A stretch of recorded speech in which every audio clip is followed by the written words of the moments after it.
It's okay. Yeah, grab me some water real quick. I need to get some stuff together here. But give me a rundown. Give me like a general rundown. I know I introduced myself to you at your house, but my name is Lisa Reeves. It's worth it, bro. 42 minutes is long, bro. So before I need like some summaries or some shit. Understand your rights, okay? And that way I can explain to you what's going on and all that good stuff. Do you understand? You understand that? Okay. Today's date is May the 3rd, 2010. The current time is. All right. Your first name is George. Yes. George.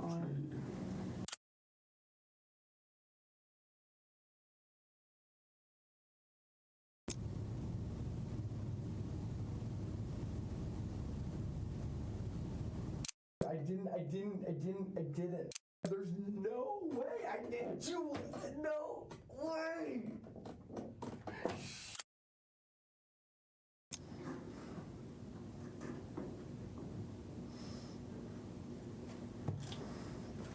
Why did you guys come in and say you were searching for an assault?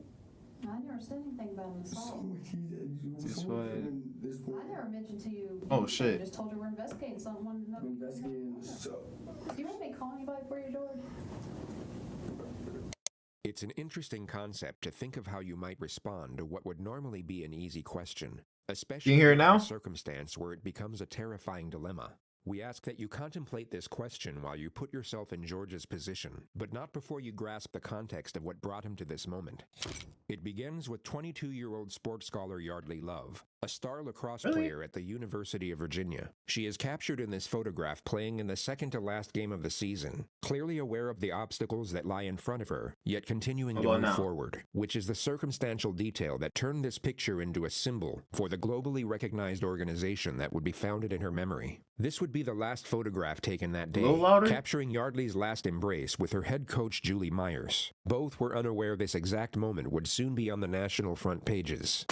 On May 3, 2010, at roughly 2:15 a.m., Yeardley's roommate returned from a night out to their off-campus apartment. Upon entering, she saw that Yeardley's bedroom had been broken into, at which point she rushed inside to find her unresponsive on the mattress. She had blood coming out of her nose and severe bruising across the right side of her face. What about but the now? most alarming thing was that she wasn't waking up. Her friend called 911, who instantly guided her through the steps of CPR, which was then taken over by paramedics who arrived on the scene 4 minutes later. But their attempts at revival were unsuccessful, and Yeardley was pronounced dead at exactly 2:47 a.m.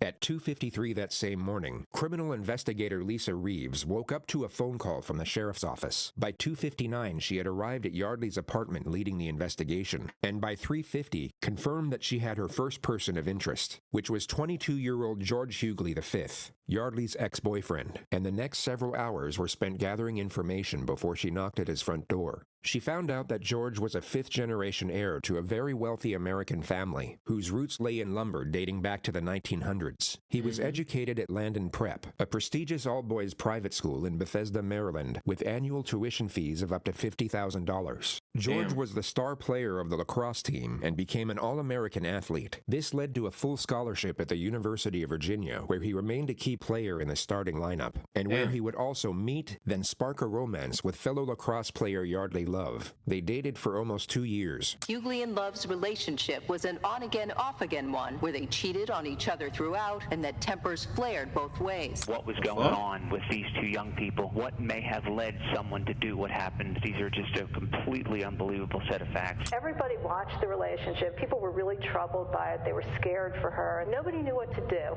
Yeardley ended the relationship in 2010, just 2 weeks before graduation. 9 days later, she was found dead in her bedroom. And that same morning, George Yeardley would hear a knock at his front door.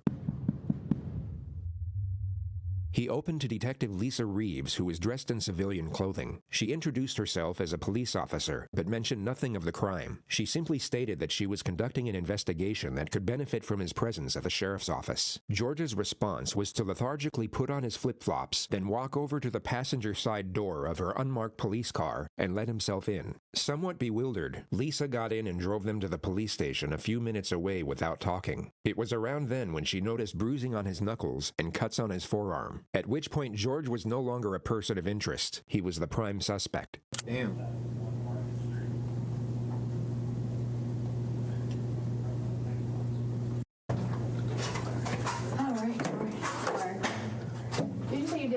didn't you? I know I introduced myself to you at your house, but my name is Lisa Reeves.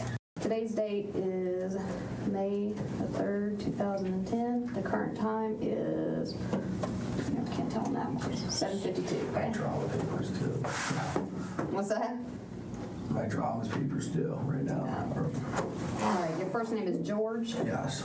Right away, you'll come to notice that George is oblivious to the gravity of his situation, and it would be very safe to assume that he at this moment is unaware that Yeardley has died. He seems to believe that he's in as much trouble as he would be sitting in a principal's office, perhaps for getting in a fight at class or on the lacrosse field, and the sooner he provides a sanitized version of the truth, the sooner he'll get to go home. This, of course, ties in perfectly with the interrogator's opening strategy, which we've labeled warmth for the sake of this video. She will downplay the severity of his situation to a considerable degree, while maintaining a friendly temperament with a sympathetic undertone. She needs the suspect to feel safe and secure for the time being, as the less cautious he is, the more information he's likely to give away. Then as soon as he locks himself into one particular storyline, the pressure can commence, which often leads to a suspect being laden with panic and contradiction. I need to skip Before we ask you through. any Okay, there we questions, go. you must understand your rights. You have the right to remain silent. Anything you say can be used against you in court. You have the right to talk to a lawyer before questioning and have one present during questioning. If you cannot afford a lawyer, one will be provided for you. And if you're willing to talk to us now, you have the right to stop talking anytime.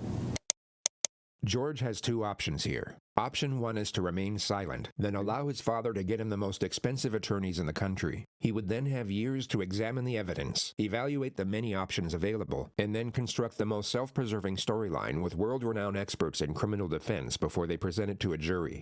Unfortunately for George, he takes option two. But before he does, rewatch the flawlessly reassuring manner in which he's given the final piece of the Miranda warning. That is true. And if you're I've willing seen to talk it. to us now, you have the right to stop talking anytime. Got it? Awesome. Just need your signature there that you understand your rights and are willing to talk to us. And the time now is 7:53. All right. Let's kind of start. I'm going to kind of ask you some questions, and like I said, we'll explain things a little bit later. Tell me about your day yesterday. Played golf with our parents. It was a father-son. What? Good or bad. I went to dinner with my dad and my two buddies, and then went home, went to the bar for like a little while. Then I went over to talk to Yeardley, and Who's Yeardley? Yeardley is my former girlfriend, Okay. which this whole thing's about, which I understand, but George has now initiated the investigative subject matter himself. It's the perfect opening scenario for the interrogator because she's given nothing away, making it more likely for him to reveal details that will contradict the evidence. when I went over to He bullshit. He already fucked up. talk to Yeardley, I was like, Yeardley, and she was like already totally freaked out because Is that her name? because Yeardley? of what she did this past like a few days ago, and we haven't talked since, and I was just gonna go talk to her. Yardley slept with another lacrosse player from North Carolina the week Damn. before, which is what he just referred to. And she was already like freaking out, like, you know, you can't come in, you can't come in. And I was like, I'm like just trying to talk to you. The investigation team obviously had no way of knowing this, and George has now confessed to the crime of second-degree trespass. More importantly, however, he's just confessed to initiating the supposed confrontation. He now can't say that he was somehow tricked or misled into that situation. He knowingly stepped into it, and the critical fact he can actually recognize and remember this will be used against him repeatedly in the future. And like she like started being like getting like all like, you know, like really like defensive. She was already like on the defensive edge, and like I was like, listen, I'm not here to I'm just here to talk to you. And she like got all like sat up, like her bed's against the wall, like if it was in this corner, she was like up against the wall, and I was like we were sitting there talking, and like she started being like you know, like getting like all like aggressive, after this. Oh, yeah, he so I was fucked. like, all right, like, chill out. You can just tell he lying. Like, shook her a he little keeps bit. saying like. So just to recount what George said over the last 47 seconds, Yeardley was defensive. While being in a defensive state, she backed up against the wall. She then became aggressive. George's response to this supposed aggression was to initiate physical contact. And she started being like freaking out, and I was like, here to listen, I'm talk not to you. like here to do anything. I'm here to talk to you about everything that's ensued in the past week. He's not the man. He's fucked. And she was like, and like sort of like being like, no, like hitting her head like stop, like she was in the corner, I was sitting on the bed, I was like, stop, like I was like, Yeardley, like what the hell, like we were just gonna talk. So let's go back half a minute and dissect what actually just happened there. And so I was like, all right, like chill out, like, and shook her a little bit. He'll now say the words, and she started being like, then simultaneously mimic a body colliding with the wall. He will then stop himself mid-thought and subtly modify the detail. And she started being like freaking out, and I was like, listen. And she started being like freaking out. He goes from illustrating Yeardley hitting the wall to, as he states, freaking out. He seems to realize mid-sentence this isn't the best way to explain her injuries, so he changes the detail to buy himself time. And she started being like freaking out, and I was like, listen, I'm not like here to do anything. I'm here to talk to you. He carefully shifts the topic from Yeardley to himself and keeps it there for 8 seconds before attempting to re-explain what occurred in a more self-preserving manner. And she was like, and like sort of like being like, no, like hitting her head like. No jury on the planet will believe that Yeardley was voluntarily slamming her head against the wall with enough force to cause fatal brain damage. All George has done here is give away the fact that he knows Yeardley has sustained some type of head injury and now lied on record about how it was inflicted. Like, she just sitting there. She already what? It's crazy. Talk, and like it was not at all like a good conversation, because that's like she was already like freaking out with just even seeing me there. Okay. What happened next? What happened next? And she just kept hitting her head against the wall when she was sitting on the bed, and I was like, and I grabbed her and I like shook her. I was like, stop! Like we need to like, and looked at her. I was like, we need to like talk about this. And like, I mean, I was holding her arms and stuff, but like I never struck her. I never like hit her like in the face or anything. I was just like, we need to talk. And she was so like, oh, I mean, what's the word? Like, you know, like flopping a fish out of the water, like so like all this. And I was like, listen, like, to try to I'm get her not off track. fight with you or Really? That's what's about to anything. happen? Like, here to talk to you, and like, and she's like, no, like, get away from me. You have to leave. You have to leave. Like all this stuff. And I was like, all right, like fine, like, but like I want to talk to you after all this, and like I was like a little bit persistent because of the situation, you know, my former girlfriend who something happened last week, you know, and I was like, all right, like, well, so we were like talking over there, and I mean, somehow we ended up, somehow I was resting her on the floor, and I was just like, stop. I just like, and I was holding her. I was holding her. I was a little bit persistent. I was wrestling her on the floor. All further evidence that designates George as the aggressor. He's completely shut down his ability to argue any sort of self-defense claim. And then the conversation, I could tell, was just like, it was not going anywhere, and nothing was happening, and she like went back to bed, and I left, and I went back home. Phase 1 is now complete. The suspect has unknowingly locked himself into a storyline that will put him away for a very long time. The risk of him shutting down or requesting a lawyer is no longer a primary concern. So the interrogator will now increase the pressure. She will confront him on certain elements that she pretended to overlook before. And the ideal scenario is to cause just enough panic so that he backpedals. That's how, if you like have it like nice and easy. All right, so you go over there, knock on the Shit door. like this, like it's over for you. Like, you have to be able to think for yourself. Her room door was closed. I knocked like Yeardley, like she heard me open the door and went in. All right, went in where? To her room.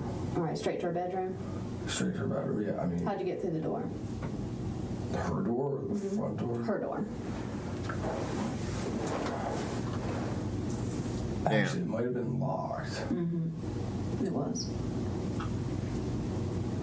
Yeah. Actually, yeah. Just be honest with me. Yeah, no, yeah, it was locked. Yeah, because I think I put a hole. Yeah, you punched a hole through the door. Pretty sure, actually. Now, yeah, that you said that. Yeah. Damn. Why'd you do that? Well, I guess. Yeah, once I was in her room. This is crazy, she man. was like very Harley, not like I don't want to talk to you, like all this stuff. And she was very very on edge, like I don't want to talk, How'd you? I was like, listen, what you pulled last week was outrageous. Like, I just want to talk to you. Why'd you punch the door then? Yeah. A very unusual time to interrupt a suspect in such a contentious manner. He That was is giving true. away So this is the part self-incriminating where information that could be used to establish a motive. He was doing exactly what the lead investigator wanted, but Detective Ed has now stopped him in his tracks. It's a reckless maneuver at this point in the interrogation, which Detective Reeves is no doubt conveying at this moment through nonverbal communication. Yeah, she like, has what to the let fuck are you suspect doing? Respond as to not undermine their position. Because I want to talk to her. Detective Reeves will now bring his guard back down through a reassuring tone and gently guide his train of thought back to his grievances with the victim. She pulls this off in 3 questions. All right, well, continue on. That's fine. Continue on. So you're talking to her and she doesn't want to talk to you? Not really. I mean, Bro, he does talk, though, he does this shit 3 years birthday. Bro, and, I'm not gonna lie to you, if I'm her, I mean, I just have to pull Ed out the room and be like, hey, listen, Ed, shut your bitch ass up. I got this. Like, just sit there and write shit. Ed don't have to say anything. Just write shit. She went to Carolina and hooked up with someone Sunday when we were still trying to figure out things. And I was over there to talk. I was like, this is outrageous, because I was trying to make everything better, and then honestly, I think she he needs very defensive because he needs to be there just in case some shit goes down. I've told her through email, or how sad he's just I was, writing shit down. He what says. she did. And so I was like, and I sat on the edge of it. I was like, listen, I want to talk to you. Like what you did was bullshit. That's not okay. And I was just and she's not she's sort of pushing everything that she did to the back burner and talking about trying to put everything that she did wasn't important. It kept going to the point where she I was like, listen, we have to figure out what's going on. Yeah, he's a big dude. And Might she whoop her was ass. I'm not talking to you. And then she pushed me, get out of here. I mean, as a cosplayer, I believe you should be lift, so he might be strong. To talk, so get when you're doing that, what are you holding on her? on her arms. On her arms, maybe up here. Shoulders, yeah. Shoulders. Come on, and that's when she was wiggle and get away and hide get in the corner, really aggressive, defensively almost. And then she ended. I think she was back in bed, and I left. I was like, this is not going anywhere. How did she get back in bed? We were wrestling, and we stood up, and I tossed her. I pushed her onto the bed. I was like, go to bed. These plays are cross. That ain't no soft sport. That is true. Did you touch her neck area at all? Did you choke her at one point? I may have grabbed her a little bit by the neck when we were but I never strangled her. Okay. But during the whole commotion, I know he's sweating. I know he's sweating. I know he's sweating like crazy. Strangling her. Okay. More detail that was unknown to the investigation. The fact that he grabbed her neck can now be used as evidence. It paints a more frightening picture of the incident with relation to the suspect's aggression toward the victim. This was an extremely damaging revelation for George's defense. The discussion moves to the moment he left, and George admits that he took Yeardley's laptop. Why'd you grab her laptop? Because I was so pissed that she wouldn't talked to me, I was like, I don't know. I like took it almost as like collateral, I guess. I don't know. It's not reasonable logic, but Right. I Okay. don't know. Did you take anything else besides the Murder. Nothing? No. I mean, All right. So when you left out of there, I mean, you saw that she was bleeding on her nose. She's now about to ask a question with the same implication for a second time. Notice what occurred the first time. Did you go back and check on her at any point? no, I did not. Okay. Did you try to call rescue or anything to make sure she was all right? No, I did not. No. Why? The face of bewilderment, if there ever was one. It's very strange that he's so taken aback by such a question, especially when you take into account the possible outcome if he had actually called for help. One medical expert revealed in the courtroom for the very first time that following Yeardley Love's brutal beating, had George Hughley or anyone else called for help, she might have survived. Damn. I didn't think it was like. I didn't think that she was like in need of like going to the emergency room. She just got. I mean, a blood. What do you think that? I don't know. I mean, I don't. Did you say when you were, and correct me if I'm wrong, when you were shaking her head was hitting the wall? Well, that was in the beginning. That was initially when I walked in. Like she was like up in the corner, like get out of here, like like this. But At any time when you were shaking her, did her head bang the wall? Put yourself in George's position and imagine Yeardley had in fact self-inflicted her injuries. You would perhaps say something along the lines of, absolutely not. I wasn't hitting her against the wall, but like when she's like sitting there in the corner of like if it were like this, and I'm like going like and I So used to whooping her ass, but you didn't think he did when you were the first time. That is true. Like that, it's such bullshit that you like do that. Like They did say they got into a lot of fights. Bullshit move, like what like everyone like hearing like what are you like doing like that like. Okay. She has a pretty good knot on her head. That's why I'm asking how you can explain how that would have happened. I mean, I don't even know when a knot. I mean, like on the side of her head, she's been hit pretty good right there. So I'm just trying to figure out, did you hit her with something? no. Was that her head into the wall? never touched her or struck her or Damn anything. shame. Well, you touched her. You had your hands on her. I said never struck her. Okay. So I'm gonna go through this one more time, make sure we're on the same page. So you're pretty pissed at her from a week ago for sending you text messages. Do you have those text messages where she says she, as you put it, fucked somebody? I actually might have those, yeah. All right, you got your phone with you? Yeah. And let's pull it out and scroll through it. Let's see if we can see those. The next moment is fascinating because it symbolizes how drastically George's life is about to change. The interrogator will invade his personal space to make sure he's not deleting anything from his phone. Soon after that, she will take the phone out of his hand and place it on the table. Actions that would be completely unacceptable in almost any other circumstance.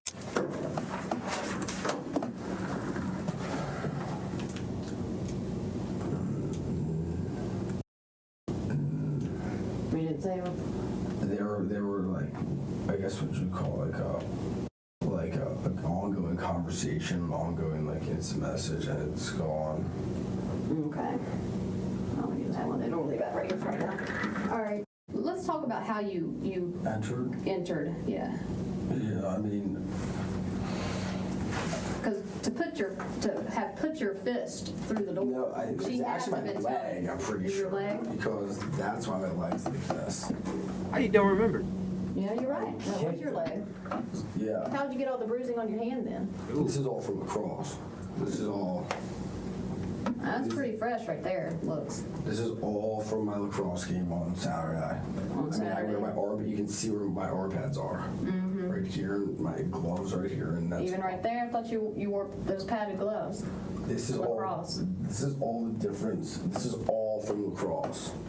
This is all from And that's, I got whacked here. I remember 100% got whacked. 100%. I got whacked. Killed the clock. Cross. When you had her, you shake her, did she scratch you anywhere? No. No. No. She's a little girl. She's tiny. Yeah, she did not. No, she didn't. She didn't She didn't try to hit you or anything like that. No. Okay. So you kick in the door. Yeah, that's how I entered. Yeah. Okay. And then I stuck my hand through and unlocked it, and went in there, and then everything else I told you. The detectives leave the room for roughly 3 minutes. When they return, it appears Ed is given the chance to lead with a few of his own questions. I know we touched about what happened last night, but set it up for me, lead it up to me a little bit here. Why did you guys break up exactly? Why? Why? Yeah. Well, we are not from the same area. Right. And she wants to move to New York. I'm fucking with it. I'm not exactly sure what I'm doing yet, but I'd like to move to San Francisco. Why'd you take her computer?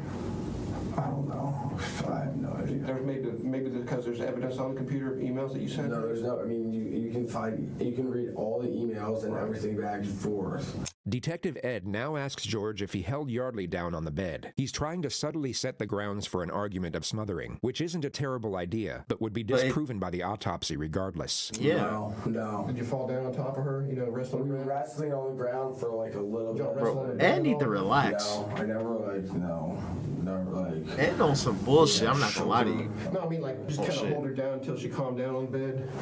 No, if anything that would, if anything that would have been like on the floor. When we were on the floor, when her nose started bleeding, we were like wrestling around, and that's when her nose started bleeding. Was it pretty noisy when you all were wrestling around? No, I mean. Was she screaming?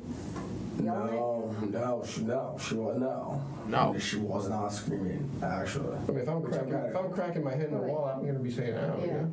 Yeah. No, I mean, she was not screaming. Yeah. She should have been, probably. I mean, maybe.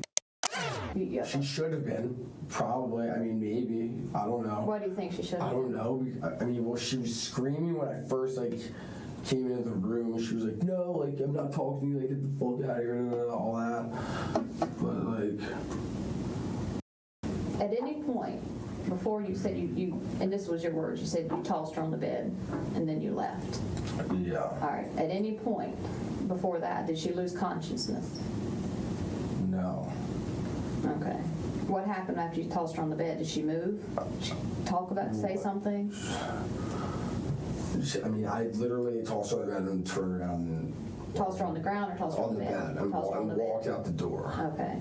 So when you tossed her back on the bed, in your mind, she was bleeding, but you said she was bleeding out her nose, and you didn't feel like you needed to call rescue?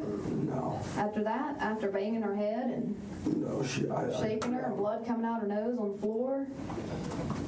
No. There's nothing about you missed anything that no one asking right now? There's nothing about going to get anything or going. I don't know why I took the computer. George rambles about why there was no reason for taking the laptop for another 20 seconds, during which time Detective Reeves decides that enough information has been attained. Phase 2 is now complete, and the fate of Yeardley is about to be revealed. These moments in interrogations are considered important for the purpose of gauging a suspect's response. It's believed that a sharp and sudden revelation can make it difficult to fabricate emotion. So in theory, this will cause a suspect to provide either a genuine response or a relatively obvious disingenuous response, which often comes in the pretense of shock or remorse. I mean, I guess that's where my logic was at, but which is... Man, we lost our magic? What the fuck? Well, I have to tell you something. I think I know why you took the computer. In the midst of what would have been a flawlessly executed moment, Detective Ed jumps back into the laptop mystery. The suspect has essentially confessed to murder. This really wasn't the time for regurgitated conjecture over a petty theft misdemeanor, which Ed was clearly being advised of once again through nonverbal communication. Why do you think? You all right? Go ahead. No? She's dead. Like, fuck, Ed? Damn! You killed her, George. Killed her. She's dead. It don't hit because Ed want to be on some bullshit. I don't like Ed already. George is being truthful here, and we believe the interrogator feels the same way in this moment. She's dead. How the fuck is she dead? Because you killed her, George. How the fuck is she dead? Because you killed her. George appears to be going through a delayed response. Yes, it's so foreign a revelation that it's yet to sink in. Once the I shock feel settles, mad, he Ed. You want to refuses bring up some accept it, and bullshit. this Like, denial we appears went to be over a the computer momentary shit already, mechanism Ed. before Fuck. the reality of the situation truly hits him, Fight which Ed. will happen at this time I know in the he can't footage. box.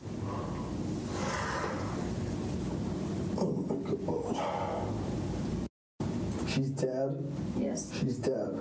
Yes. She's dead. She's dead. How? How? I already told you how. You already told us how as well. How is she dead? You just told us. Oh my God.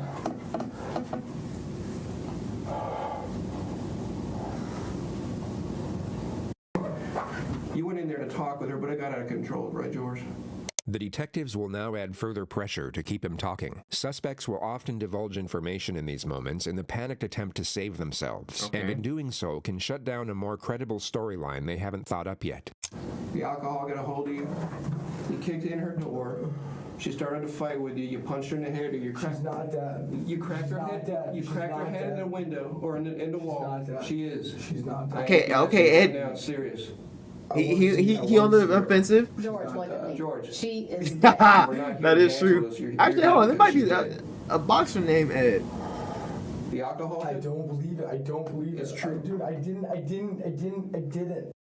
don't believe that she's dead. How did you? I don't believe that she's dead. I don't believe that she's dead. Did you punch her? Yeah, Ed Sanders. There's no way she's dead. She's not dead. I didn't. I never did anything. You a gold medalist saying he. Okay, so that's the only Ed that can box. I know that Ed can box. Like she's not dead. Calm down. Just out of protocol, but we gotta do the stand up for you, George. Go ahead, put your hands behind your back and turn around. Relax. It's all right. Relax, you'll be alright. Tell me she's not dead. Tell me she's not dead, though, please. Will you tell me she's not dead? Relax. Please, will you tell me You know what? I wish I could tell you that, George. 22-year-old. 22. And her life is done. She's not. I cannot do anything like that. Oh my God. There's no way. There's no way. There's no way. I do not believe it. I do not believe it. Not this There's Ed. no way she could be dead. Not this Ed, man. Either the head trauma or asphyxiation. There was no asphyxiation. Okay. Oh my God. Oh my God. Oh my God. Oh my God. What was she doing the last time you saw her? She was like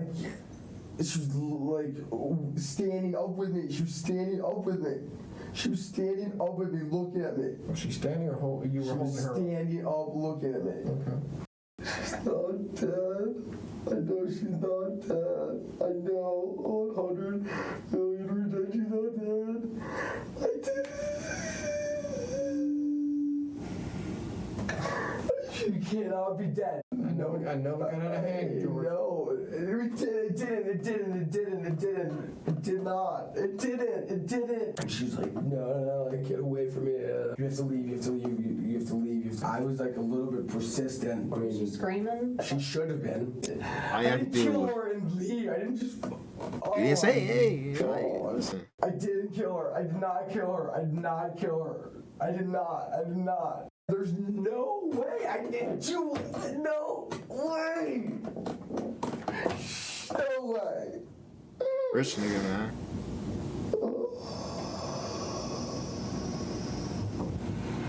All you had to do was just be quiet. That's crazy. I mean, he still would have likely been in jail, I but don't believe this. There's no way.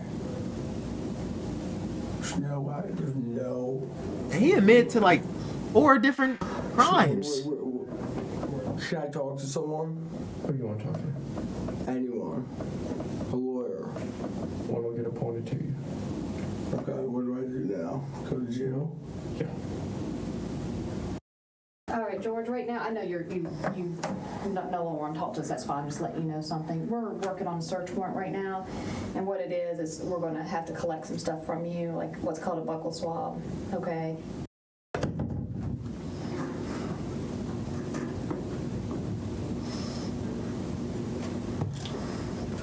Why did you guys come in and say you were searching for an assault?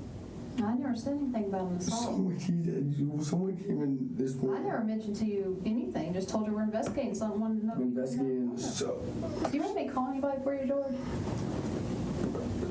At the start of this video, you were asked to think of what you would do in this situation. Really try and imagine what would be going through your mind in this moment, as you might just gain a restorative outlook from both knowing the answer while not having to answer this particular question. But there is, of course, no possible way you will gain anything close to the newfound perspective George has acquired in this moment, which unfortunately for him is no longer of use. Want me to call your dad? You call my mom. Your mom? Is that who you'd like me to call? I don't even know who we got called. Can I talk to her? I don't know about that. What's your mom's name? Oh my God. What's her number? 301-96. Okay. How? Did you want me to call your dad? Or just her? She will tell her. She can tell her everything. Okay. How? What you mean, Hal? George. That's his name. I forgot his name already. What is George? I don't believe it. There's no way she's gonna be dead.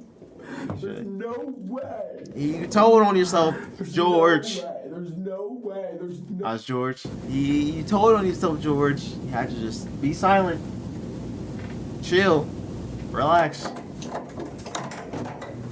You admitted to like 4 or 5 crimes. What was it? Burglary? George, go ahead, put your foot down. Theft?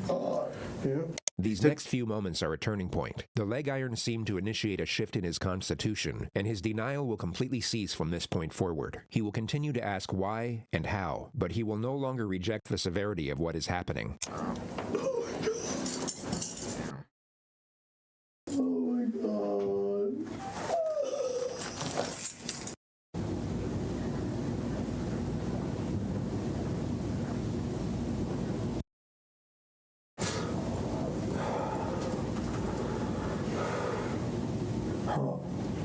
Heck of a day, bud. Fellas, how are you this morning?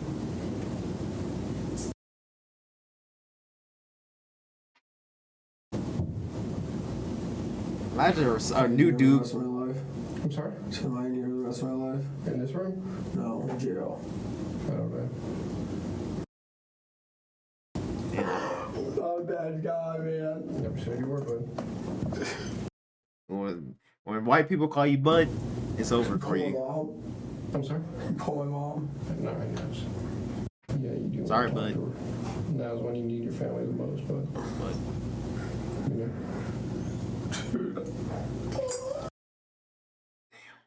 I can imagine. Cause it gotta be over 20 years.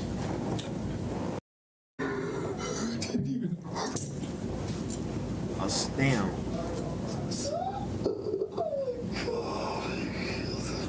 Don't use the Lord's name in vain. Don't do that. George was taken to the regional jail soon after this moment. He would go on to plead not guilty to murder and was held without bond for almost 2 years awaiting trial. It began on February 6, 2012. Well, testimony is now underway in the murder trial of the former UVA lacrosse player accused of killing his ex-girlfriend. For the first time, we have video of Yeardley as he was led into the courtroom. Contrary to his appearance in the days that followed his arrest for the murder of 22-year-old Yeardley Love, he appeared pale, frail, and gaunt. The prosecution presented a case that Yeardley went to Love's apartment that night, busted through her bedroom door, and in some way struck her, causing blunt force trauma, which led to her death. We've also learned that on that night, George Yeardley was exchanging what were described as playful text messages with 3 other women. Those messages continued late into the night and even after the alleged attack. Throughout this trial, Yeardley has sat expressionless, almost stoic at the defense table. Having sex All with of that changed today as this police interview murderer. was airing. Yeardley Like, began crying, was often pinching just the bridge of gave- his nose with his hands, you and just looking took down as he listened to the nuts sound of his from own a hysterical murderer. voice. I did not kill her. I did not kill her. I did not. I did not. In court Tuesday, Yeardley's defense faced an uphill climb. The most riveting testimony came from former UNC lacrosse player Michael Burns, who testified that one time while visiting UVA, he heard some yelling for help from Yeardley's apartment. When he opened the door, he said he found Yeardley with his arm wrapped around Love's Love's neck, choking her. Hughley then let her go, and she ran out of the room crying. A variety of medical experts took the stand this Wednesday, and they all seem to agree that Love's death was the result of blunt force trauma to the head. This was followed by highly distressing witness testimony from Yeardley's neighbors. The noise was so loud, this was such a violent death that they heard it downstairs, 2 separate witnesses, and it sounded like a stereo crashing to the ground. And it certainly didn't help that the jury knew that she was alive for 2 hours before she died, indicating that if George Hughley had come to his senses, he could have gone back there, called 911, and possibly saved her life. Still, the driving argument for the defense is that George Hughley never intended to kill. They say this was all a tragic accident, that he does not deserve a life sentence, but instead a lesser charge and a second chance. Guilty of second-degree murder, and you will hear the sentence momentarily. A 26-year prison term came down. George Hughley was brought to court to hear his lawyers plead for the judge to cut in half the 26-year sentence recommended by the jury. Judge Edward Hogshire did trim it back, but by just 3 years. The jury in this case recommended 26 years. The judge changed it to 23. Probably a small difference, but why would he do that? It's surprising, isn't it, considering this is a woman who was beaten to death in her own bed. We think that George was convicted of a crime inconsistent with the facts, and he received a penalty inconsistent with what the evidence would require. There are no winners in this case. With credit for the time that George Hughley has already served in jail, and if he gets time off for good behavior, he could be out in 18 years. And the family for Yeardley Love has put out this statement saying, "We find no joy in other sorrow. We are relieved to put this chapter behind us." That's a bar. As for George, he was incarcerated at the maximum security Augusta Correctional Center for 10 years, and has since been transferred to a prison work camp in Richmond, where he's expected to serve out the rest of his sentence. The present consensus in the media is that George had no intention of killing Yeardley, but that his 23-year sentence is still appropriate, if not lenient, and that him being drunk to any degree at the time of the murder is not an excuse, nor does it lessen the culpability of his actions to any extent. He'll be released at the age of 45, meaning he will have the second chance at life Yeardley was never afforded. You can decide for yourself whether he deserves it or not. That's fire. A comforting prospect to this tragedy is the nonprofit organization that arose from it. The One Love Foundation carries extremely important messages, both on social psychology and preventative education. Their website will be linked. That's crazy. Fuck. That is crazy, man.